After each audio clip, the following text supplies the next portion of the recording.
ലൂക്കോസിന്റെ സുവിശേഷം 21 അധ്യായത്തിന്റെ 26 വാക്യം മുതൽ വായിച്ചാട്ടെ. ആകാശത്തിന്റെ ശക്തികൾ ഇളകി പോകുന്നതിനാൽ ഭൂലോകത്തിന് എന്ത് ഭവിപ്പാൻ പോകുന്നു എന്ന് പേടിച്ചും നോക്കി പാർത്തും കൊണ്ട്. സ്തോത്രം. ഇപ്പൊ ജനത്തിന് എന്നാ അറിയോ? എന്തൊക്കെ സംഭവിക്കുന്നു കർത്താവേ, സ്തോത്രം. ആകാശത്തിൽ എന്തൊക്കെയോ സംഭവിക്കുന്നു. എലീനൊക്കെ വരുന്നതെന്നൊക്കെ കേൾക്കുന്നത്. സ്തോത്രം. വരട്ടെ.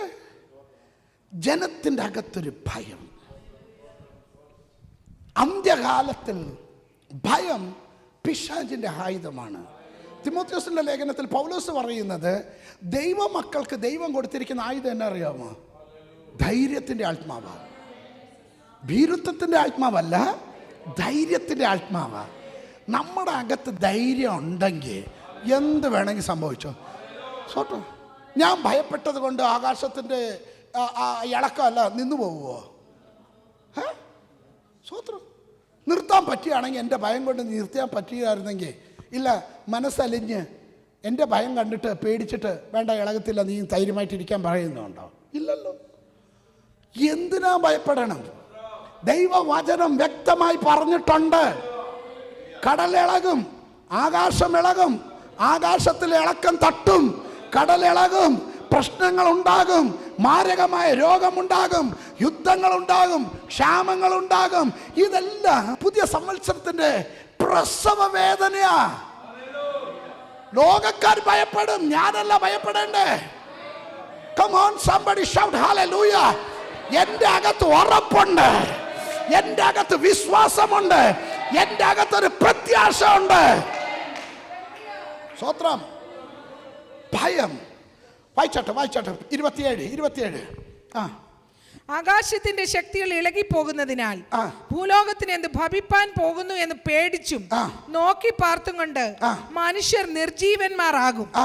അപ്പോൾ മനുഷ്യപുത്രൻ ശക്തിയോടും മഹാ തേജസ്സോടും കൂടെ മേഘത്തിൽ വരുന്നത് അവർ കാണും. ഇത് സംഭവിച്ചു തുടങ്ങുമ്പോൾ നിങ്ങളുടെ വീണ്ടെടുപ്പ് അടുത്തു വരുന്നത് കൊണ്ട് നിവർന്ന് തല പൊക്കുവീൻ. നിങ്ങൾ തല കുനിക്കരുത്. ഇതൊക്കെ സംഭവിക്കുമ്പോൾ നമ്മൾ ജോയ്ഫുള്ളായിരിക്കണം എന്നാ പറഞ്ഞത്. See, you can change your atmosphere. നിങ്ങൾ നിങ്ങളുടെ അവസ്ഥയെ മാറ്റിയെടുക്കാം. ഹലോ, നിങ്ങൾക്ക് വേണമെങ്കിൽ ദുഃഖിച്ചിരിക്കാം, നിങ്ങൾ വേണമെങ്കിൽ കരഞ്ഞ് നിലവിളിച്ചോണ്ടിരിക്കാം. സ്തോത്രം. ഇല്ല, ഈ പ്രശ്നത്തിന്റെ മധ്യത്തിൽ തല ഉയർത്തി യേശുവിന്റെ നാമത്തിൽ എന്റെ വിടുതലിന്റെ സമയമായി എന്ന് പറയുന്നവർ മാത്രം ഒരു ആമേൻ പറഞ്ഞാട്ടെ. Get the confidence in the word of God. ദൈവ വചനത്തിൽ ഉറച്ചു നിൽക്കുക. ആമേൻ. ആ ഉറപ്പുണ്ടാകട്ടെ.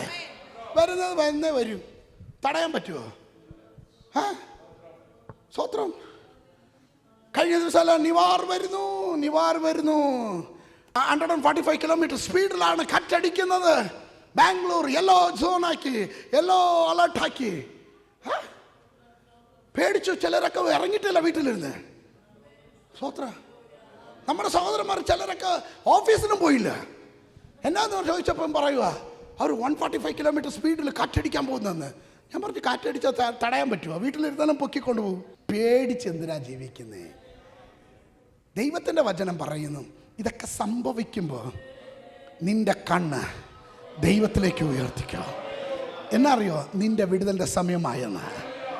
എൻ്റെ വിടുതലിൻ്റെ സമയമാകുമ്പോൾ പ്രതികൂലങ്ങൾ ആഞ്ഞടിക്കും. പ്രതികൂലങ്ങൾ ആഞ്ഞടിക്കുമ്പോൾ എനിക്കറിയാം എൻ്റെ വിടുതൽ അടുത്തായി എന്ന് വിശ്വസിക്കുന്ന ദൈവ മക്കൾക്കായി ഞാൻ ദൈവത്തെ സ്തുതിക്കുന്നു. ഈ കഷ്ടത, അല്പകാലത്തിൻ്റെ കഷ്ടത, വരാൻ പോകുന്ന തേജസ്സിനെ ഓർക്കുമ്പോൾ ഈ ലോകത്തിൻ്റെ കഷ്ടത സാരമില്ല. അതാണ് പ്രത്യാശ. ആമേ. ഹോപ്പ്ലെസ് ആയി ജീവിക്കരുത്. നിങ്ങൾക്കറിയാമോ, ഹോപ്പ്ലെസ് ആയിട്ട് ജീവിച്ച നിങ്ങളുടെ ജീവിതത്തിൽ ഫെയ്ത്ത്ലെസ് ആയിരിക്കും. നിങ്ങൾ വിശ്വാസം കാണത്തില്ല. വിശ്വാസം ഇല്ലാത്തവർക്ക് പ്രത്യാശ ഇല്ലാത്തവർക്ക് പല പ്രശ്നങ്ങളുണ്ടാകും. 28 വാക്യം പറയുന്നു. 28. ഇത് സംഭവിച്ചു തുടങ്ങുമ്പോൾ നിങ്ങളുടെ വീണ്ടെടുപ്പ് അടുത്തു വരുന്നത് കൊണ്ട്. നിങ്ങളുടെ വീണ്ടെടുപ്പ് അടുത്തു വരുന്നത് കൊണ്ട് നിങ്ങളുടെ തല കുനിക്കാനല്ല പറഞ്ഞത്, തല ഉയർത്തി നോക്കണം. ദൈവത്തിലേക്ക് തല ഉയർത്തണം, കർത്താവിലേക്ക് നോക്കണം. കർത്താവേ, ഇതൊക്കെ സംഭവിക്കുമെന്ന് പറഞ്ഞല്ലോ, നിന്റെ വചനം നിവർത്തീകരണം ആയിക്കൊണ്ടിരിക്കുന്നു, താങ്ക് യു ജീസസ് എന്ന് പറയാ. അറ്റ്മോസ്ഫിയർ ചേഞ്ച് ആക്കുന്നത്. പിശാചിന് എപ്പോഴും നിങ്ങൾ ഗ്ലൂമി ആയിട്ടിരിക്കുന്നതാണ് ഇഷ്ടം. ഒത്തിരി പ്രശ്നങ്ങൾ വരുമ്പോൾ ഞാൻ ചെയ്യുന്ന പരിപാടി എന്നാ അറിയാം, സൂപ്പറായിട്ട് നല്ല ഭക്ഷണം കഴിക്കും, കഴിച്ചിട്ട് നല്ല കിടന്നുറങ്ങും. ഉറങ്ങി എഴുന്നേൽക്കുമ്പോൾ എനിക്ക് അതിലിരുന്ന് ഓവർകം ചെയ്യാനുള്ള എല്ലാ ഐഡിയയും കാര്യവും എല്ലാ ദൈവം വെളിപ്പാടിൽ തന്നെ തന്നിരിക്കും. സ്വത്രം. പ്രശ്നം വരുമ്പോൾ നിങ്ങൾ പ്രശ്നം കണ്ടിട്ട് പേടിച്ച് ഉറങ്ങാതിരിക്കരുത്, ഉറങ്ങണം. സ്വത്രം. അന്നേരം കർത്താവ് നിങ്ങൾക്ക് സ്വപ്നത്തിൽ കൂടിയെങ്കിൽ അതിന് ഒരു വഴി, നീക്കുപോക്കതിൻ്റെ വഴി കാണിച്ചു തരും. നിങ്ങൾ ഉറങ്ങിയില്ലെങ്കിൽ ദൈവം കാണിക്കണം, നിങ്ങൾ കാണത്തുമില്ല, ദൈവം കാണിക്കുന്നതുമില്ല. സ്വത്രം. ഉറങ്ങിയിട്ടല്ലയോ അവ ജനിപ്പിക്കണമെങ്കിൽ ആദാം ഒന്ന് ഉറങ്ങണ്ടിയോ? മനസ്സിലായില്ലല്ലോ. ആദാമിന് ഗാഠനിദ്ര വർത്തിയായില്ല ഹവ്വ വരാൻ പറ്റത്തുള്ളൂ. ഇവൻ ഉറങ്ങിയിട്ടല്ലേ അവൾ വരണ്ടേ? സ്വത്രം. വിടുതൽ കിട്ടേണ്ടത്, വിടുതൽ കിട്ടണമെങ്കിൽ നിങ്ങളൊന്ന് rest, take rest, relax and sit back. ദൈവവചനത്തിൻ്റെ പ്രമാണമാണ് ഞാൻ പറയുന്നത്. അറ്റ്മോസ്ഫിയർ, അന്തരീക്ഷത്തെ നിങ്ങൾക്ക് മാറ്റിയെടുക്കാം. ഭയത്തിൽ ജീവിക്കരുത്. It's time for a change. ദൈവവചനത്തിൽ ഞാൻ കാണിക്കാം. പ്രോബോസ് സദൃശവാക്യങ്ങൾ. എല്ലാ വാക്യം വായിക്കേണ്ട. ഈ 23 ഒരെണ്ണം വായിച്ചു. 4:23 സോറി 4:23. 20 മുതൽ വായിച്ച നല്ലതാ, പക്ഷേ 23 എനിക്ക് ആവശ്യമുള്ളത്. സകല ജാഗ്രതയോടെ നിന്റെ ഹൃദയത്തെ നീ കത്തുകൊള്ളുക. ഇംഗ്ലീഷ് ബൈബിൾ പറഞ്ഞിരിക്കുന്നത്, be careful how you think your life is shaped by your thought. ഞാൻ ഒന്നുകൂടി പറയാം. Be careful how you think your life is shaped by your thought. നിങ്ങൾ എങ്ങനെ ചിന്തിക്കുന്നു അതിന് ഒത്തവണ്ണം നിങ്ങളുടെ ജീവിതത്തിനൊരു രൂപം വരുത്തുള്ളൂ. നിങ്ങൾ നെഗറ്റീവായിട്ട് ചിന്തിക്കുമ്പോൾ നിങ്ങളുടെ ജീവിതത്തിൽ നെഗറ്റീവ് തന്നെ ഷേപ്പ് എടുത്ത് വരും. സ്വത്രം പറഞ്ഞില്ല, സ്വത്രം പറഞ്ഞില്ല. ആമേ. യോബ് അവൻ ചിന്തിച്ചത് തന്നെ, അവൻ ഭയപ്പെട്ടത് തന്നെ അവന് ഭവിച്ചു. സ്വത്രം, സ്വത്രം. ദൈവത്തിൻ്റെ വചനം യെരമ്യായുടെ പ്രവചന പുസ്തകത്തിൽ പറയുന്നു, യെരമ്യാവേ നീ എന്ത് കാണുന്നു? ഞാൻ ബദാം വൃക്ഷത്തിൻ്റെ കൊമ്പ് കാണുന്നു. സ്വത്രം.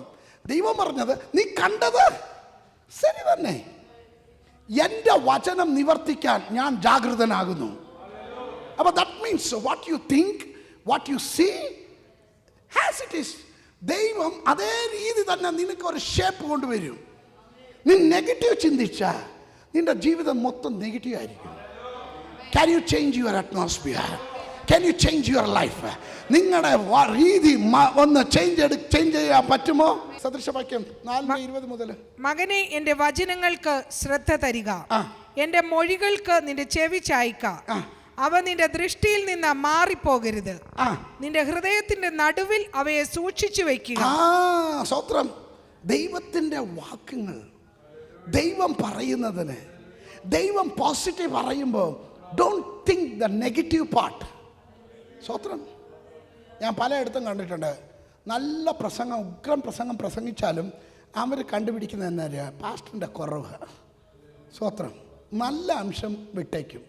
സ്വത്രം. കർത്താവ് പറഞ്ഞു, അവളോ നല്ല അംശം. സ്വത്രം. നമ്മൾ നല്ല അംശം തിരഞ്ഞെടുക്കണം. വേണ്ടാത്തതിന് ഒന്നത്തിനും പോകാതെ നല്ലതിനെ മുറുകെ പിടിച്ചാൽ നമ്മുടെ ജീവിതത്തെ ആ ഷേപ്പിലേക്ക് ദൈവം കൊണ്ടുവരിക. നമ്മുടെ ജീവിതത്തിന് മാറ്റം വരുത്താൻ പറ്റും. It's A time for a change. നമുക്കൊരു വ്യത്യാസമുണ്ടാകും. എങ്ങനെ? തിങ്കിങ്, നമ്മുടെ തോട്ട്സ് ഏത് രീതിയിൽ ചിന്തിക്കുന്നു ആ രീതിയിൽ തന്നെ രൂപാന്തരം വരുത്തും. സ്തോത്രം. ഇനി ഇതേ അവസ്ഥയിൽ എനിക്ക് തുടർമാനമായിട്ട് പോകാൻ താല്പര്യമില്ല, എനിക്കൊരു ചേഞ്ച് വേണമെന്ന് ആഗ്രഹിക്കുന്നവർ മാത്രം ഒരു നിമിഷം നിങ്ങൾക്ക് ഞാൻ സമയം തരിക. നിങ്ങളുടെ ആവശ്യം പറഞ്ഞ് ദൈവസന്നിധിയിൽ ഒന്ന് പ്രാർത്ഥിച്ച്, എവിടെയാണ് നിങ്ങൾക്കൊരു ബ്രേക്ക് ത്രൂ വേണം, എവിടെയാണ് നിങ്ങൾക്കൊരു വിടുതൽ വേണം, എവിടെയാണ് ദൈവം നിങ്ങൾക്ക് വേണ്ടി പ്രവർത്തിക്കണം, ഒരു നിമിഷം ദൈവസന്നിധാനത്തിൽ ഒന്ന് പ്രാർത്ഥിച്ച് ആ സ്തോത്രം, പ്രാർത്ഥിച്ചാട്ടെ, നിർത്തരുത്, പ്രാർത്ഥിച്ചാട്ടെ. ഹോ റബ ശകലമക ചേഞ്ച്. ഇന്ന് പകൽക്കാലം ഞാൻ ഇവിടെ കടന്നു വന്നത് ദൈവാത്മാവ് പറഞ്ഞ ഒറ്റ വാക്കുകൊണ്ടാണ്, change. The spirit of change. നിൻ്റെ അകത്ത് ദൈവം എന്തോ വ്യത്യാസം ആകപ്പാടായിട്ട് ദൈവം ഒരു വ്യത്യാസം നിൻ്റെ ജോലിയിലാകട്ടെ, നിൻ്റെ ജീവിതത്തിലാകട്ടെ, നിൻ്റെ ചിന്തയിലാകട്ടെ, ആത്മീയത്തിലാകട്ടെ, സഭയിലാകട്ടെ ഒരു ചേഞ്ച് കൊണ്ടുവരാ ദൈവം താല്പര്യപ്പെടുമ്പോൾ നീ പറ, യേശുവിൻ്റെ നാമത്തിൽ എവിടെയാണ് നിനക്കൊരു ചേഞ്ച് ആവശ്യമുണ്ട്? God says enough is enough.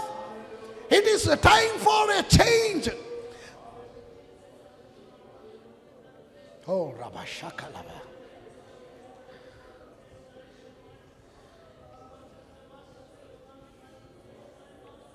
യേശുവിന്റെ നാമത്തിൽ പരിശുദ്ധാത്മാവ് ദൂതറിയിക്കുന്നത്, അവൻ ആഗ്രഹിക്കുന്ന ലെവലിൽ നിനക്ക് മൂവ് ചെയ്യാൻ പറ്റുമോ? നിന്റെ പിടി ഒന്ന് വിടാൻ പറ്റുമോ? നീ മുറുക്കി വെച്ചിരിക്കുന്ന ഒന്ന് വിടാൻ പറ്റുമോ? സ്റ്റെയറിംഗ് ദൈവത്തിന്റെ കയ്യിൽ കൊടുക്കാൻ പറ്റുമോ?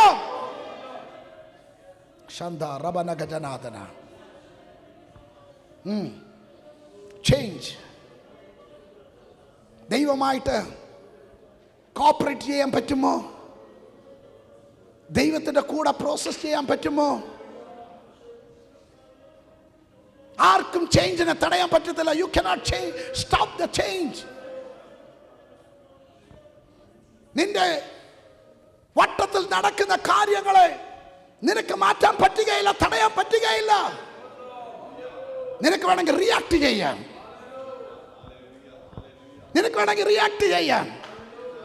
3 രീതിയിൽ നിനക്ക് വേണമെങ്കിൽ റിയാക്ട് ചെയ്യാം. ഒന്ന്, അതിനോടൊപ്പം അഡ്ജസ്റ്റ് ചെയ്തു പോകാം. വ്യത്യാസം ചേഞ്ച് വരുമ്പോൾ അതിനൊത്തവണ്ണം ചേഞ്ച് ആകുക. 2, ഇല്ല അതിനെ തടയാൻ ശ്രമിക്കുക. ഇല്ല 3, നിന്റെ ജീവിതത്തിൽ അതിനെ തള്ളിക്കളയുക. ഇന്ന് പകൽക്കാലം നിന്റെ അകത്ത് ദൈവം ചില മാറ്റങ്ങൾ കൊണ്ടുവരാൻ നോക്കുമ്പോൾ നീ മുറുകെ പിടിച്ചിരിക്കുന്നതിനെ ഒന്ന് കർത്താവിൻ്റെ കരങ്ങളിൽ വിട്ടുകൊടുക്കാൻ പറ്റുമോ? Not according to your plan, not according to your will. നിങ്ങളുടെ ചിന്തയോ നിങ്ങളുടെ ആലോചനയോ അല്ല, ദൈവത്തിൻ്റെ പദ്ധതി എന്നിൽ നിവർത്തിയാകണം. ശ്രദ്ധിച്ചാട്ടെ, ഞാൻ ഇടയ്ക്ക് വണ്ടി ഓടിക്കുമ്പോൾ തൊട്ടടുത്ത് എൻ്റെ ഭാര്യയായിരിക്കും. സ്റ്റെയറിങ് ഞാനാ പിടിച്ചിരിക്കുന്നത്. സ്റ്റെയറിങ് ഞാനാ പിടിച്ചിരിക്കുന്നത്, അവൾ തൊട്ടടുത്തായിരിക്കുന്നത്. ഞാനാ വണ്ടി ഓടിക്കുന്നത്. ബ്രേക്ക് എൻ്റെ കാലിലായിരിക്കുന്നത്, ഗിയർ എൻ്റെ കയ്യിലായിരിക്കുന്നത്, ക്ലച്ച് എൻ്റെ കാലിലായിരിക്കുന്നത്, എക്സലേറ്റർ എൻ്റെ കാലിലായിരിക്കുന്നത്. സ്വത്രം. എങ്കിലും നേരെ വരുന്ന വണ്ടി കാണുമ്പോൾ ഇവൾക്ക് ആ വെപ്രാളം. സ്വത്രം. എന്തറിയോ, ഇവിടെ സാധ്യമാണെങ്കിൽ വണ്ടി ഓടിച്ചവർക്കെല്ലാം അറിയാതെ ബ്രേക്ക് ചവിട്ടിപ്പോകും. സ്വത്രം. അച്ഛാ വണ്ടി. സ്വത്രം. ഞാനും കാണുന്നുണ്ട്. വണ്ടി വരുന്നത് കാണാം. സ്റ്റെയറിങ് എൻ്റെ കയ്യിലിരിക്കുന്നു. ഡ്രൈവിംഗ് അറിയുന്നവന് പഠിച്ചതുകൊണ്ട് എനിക്കറിയാം സുരക്ഷിതമായി കൊണ്ടെത്തിക്കാൻ എനിക്കറിയാം. You sit back and relax. സ്തോത്രം. ദൈവം ഇതാ നമ്മളോട് പറയുന്നത്, ആ സ്റ്റെയറിങ്, നിന്റെ ജീവിതത്തിൻ്റെ സ്റ്റെയറിങ് ഞാൻ പിടിച്ചോളാം. You just sit back and relax. പക്ഷെ നമുക്ക് പറ്റത്തില്ല. നമുക്ക് പറ്റുന്ന എന്നെ അറിയോ, ഇടയ്ക്ക് കയറി സ്റ്റെയറിങ്ങിൽ കൈയിട്ട് ലെഫ്റ്റ് റൈറ്റ് എന്ന് വലിക്കാൻ പോകും. ആക്സിഡൻറ്റ് ഉണ്ടാകാതിരിക്കത്തില്ല. എൻ്റെ ഭാര്യ എന്തെങ്കിലും അച്ഛാ വണ്ടി വരുന്നെന്ന് പറഞ്ഞ് അവൾ സ്റ്റെയറിങ്ങിനെ കൺട്രോൾ ചെയ്യാൻ തിരിച്ചെങ്കിൽ ഞാൻ നിശ്ചയമായിട്ട് ഇടിക്കും. ആണല്ലോ. പലപ്പോഴും നമ്മുടെ ജീവിതത്തിൽ ഇതാ പറ്റുന്നത്. കർത്താവേ അങ്ങാണ് എൻ്റെ ആശ്രയം, അങ്ങാണ് എൻ്റെ സർവസ്വം എന്ന് പറഞ്ഞിട്ട് സ്റ്റെയറിംഗ് നമ്മൾ തിരിക്കും. സ്വത്രം കർത്താവ് പറയുന്നു, you sit back and relax. ഞാൻ പിടിച്ചിട്ടുണ്ടെങ്കിൽ, ഞാൻ സ്റ്റെയറിംഗ് പിടിച്ചിട്ടുണ്ടെങ്കിൽ, ഞാൻ നിന്റെ കുഞ്ഞിൻ്റെ ജീവിതം എൻ്റെ കയ്യിലാണെങ്കിൽ, നിന്റെ ഭാവി എൻ്റെ കയ്യിലാണെങ്കിൽ, നിന്റെ കുടുംബം എൻ്റെ കയ്യിലാണെങ്കിൽ, ഞാൻ നിനക്ക് വാഗ്ദത്തം ചെയ്തിട്ടുണ്ടെങ്കിൽ, ഐ വിൽ ടേക്ക് കെയർ. ഞാൻ പറഞ്ഞത് എന്നെ നിവർത്തിയാക്കും. ആറ്റിറ്റ്യൂഡ്, നമ്മുടെ ആറ്റിറ്റ്യൂഡ് ഇന്ന് പകൽക്കാലം ആറ്റിറ്റ്യൂഡ് ചേഞ്ച് ആകട്ടെ. If you want to continue the same attitude you can be. നിങ്ങൾക്ക് വേണമെങ്കിൽ കണ്ടിന്യൂ ചെയ്യാം, പക്ഷേ അവിടെ തന്നെ കിടക്കേണ്ടത് വരും. മൂവ്മെൻറ്റ് കാണത്തില്ല, മൂവ്മെൻറ്റ് കാണത്തില്ല. 38 വർഷം കൊണ്ട് ബെത്തസ്ത കൊളക്കരയിൽ കിടക്കുന്ന ആ തളർവാദം പിടിച്ചവനോട് ചോദിച്ച്, അവൻ എല്ലാ വർഷവും ചാൻസ് ഉണ്ടായിരുന്നു, എല്ലാ വർഷവും ചേഞ്ച് ആകാൻ, മനസ്സ് ചേഞ്ച് ആകാൻ അവന് ചാൻസ് ഉണ്ടായിരുന്നു. But he never change. അവസാനം കർത്താവ് ഇറങ്ങി വന്നു. കർത്താവ് ചോദിച്ചു, എടോ തനിക്ക് ഇവിടെ നിന്ന് എഴുന്നേറ്റ് പോകാൻ മനസ്സുണ്ടോ എന്ന്. അന്നേരം അവൻ സ്റ്റോറി പറയുക. സ്വത്രം കർത്താവ് വന്നത് ചോദിച്ചതിന് മറുപടി പറഞ്ഞാൽ മതി. മനസ്സുണ്ട് കർത്താവേ എന്ന് പറഞ്ഞാൽ മതി, പോ എന്ന് പറഞ്ഞേനെ. ഇവൻ പറയുക, അന്നേരം പറയുക, ദൂതൻ ഇറങ്ങുമ്പോൾ, എടാ ദൂതനോ, ഇവിടെ കർത്താവ് ഇറങ്ങിയിരിക്കുമ്പോൾ ദൂതൻ്റെ കാര്യം പറയുന്നത്. സ്വത്രം അങ്ങനെയാണ് നമ്മുടെ ചില വിശ്വാസികൾ. അങ്ങനെ ആനക്കാര്യം പറയുമ്പോൾ ചേനക്കാര്യം പറയും, വലിയ വിടുതലിൻ്റെ കാര്യം പറയുമ്പോൾ ഇവർ പറയുന്ന കൊച്ചു നിസ്സാര കാര്യം. ഇവൻ ദൈവം കർത്താവ് ഇറങ്ങി വന്നിരിക്കുക അവനെ വിടുവിക്കാൻ വേണ്ടി. നിനക്ക് മനസ്സുണ്ടോ? അത് വിട്ടു, ആ മറുപടി ഇല്ല, അതിന് മറുപടി ഇല്ല. ഇവൻ പറയുന്നത് ദൂതൻ ഇറങ്ങുമ്പോൾ എന്നെ പൊക്കാൻ ആളില്ല. പൊക്കണ്ട, നീ നിരങ്ങിയാൽ മതിയായിരുന്നു, നീ ഇഞ്ചിഞ്ച് നിരങ്ങിയാൽ മതിയായിരുന്നു. 38 കൊല്ലം കിടക്കണ്ടായിരുന്നു, 30 ദിവസം 30 മിനിറ്റിൽ അവിടെ എത്താമായിരുന്നു. സ്വത്രം മനസ്സ്, ആറ്റിറ്റ്യൂഡ്. ഇന്ന് പകൽക്കാലം ചിലർ പറയണം, ഞാൻ കടം മേടിക്കത്തില്ല, ഞാൻ വായ്പ മേടിക്കുകയില്ല, ഞാൻ ദാരിദ്ര്യത്തിൽ ജീവിക്കത്തില്ല. Come on, somebody shout hallelujah. Attitude. Change your attitude. It's a time for a change. നിങ്ങൾ ഓവർകം ചെയ്യണം. ദൂത് കേൾക്കുന്ന മാത്രമല്ല, ദൂതിന് ഒത്തവണ്ണം ജീവിക്കാൻ പഠിക്കണം. രാജാവിൻ്റെ മക്കൾ എന്ന് പറഞ്ഞിട്ട് സ്വത്രം ഒന്നും ഇല്ലായ്മ പോലെ നമ്മൾ അങ്ങനെയാണ് നടക്കേണ്ടത്. അതിന് ആ സ്റ്റാൻഡേർഡിൽ തന്നെ ജീവിക്കണം. You learn. ഇവിടെ ആരും ജന്മനാൽ വലിയ പണക്കാര കുടുംബത്തിൽ ജനിച്ചു വന്നവരൊന്നുമല്ല. ഗോൾഡൻ സ്പൂൺ ഒന്നും വായിൽ വെച്ചുകൊണ്ട് ജനിച്ചവർ ആരുമില്ല. പക്ഷെ ദൈവം ഇത്രത്തോളം കൊണ്ടുവന്ന ദൈവം, ഇന്നയോളം നടത്തിയ ദൈവം, ഇനി മുൻപോട്ട് നടത്താൻ അവൻ ശക്തനെന്ന് ഉറപ്പുണ്ടോ? ആറ്റിറ്റ്യൂഡിൽ ചേഞ്ച് വരട്ടെ.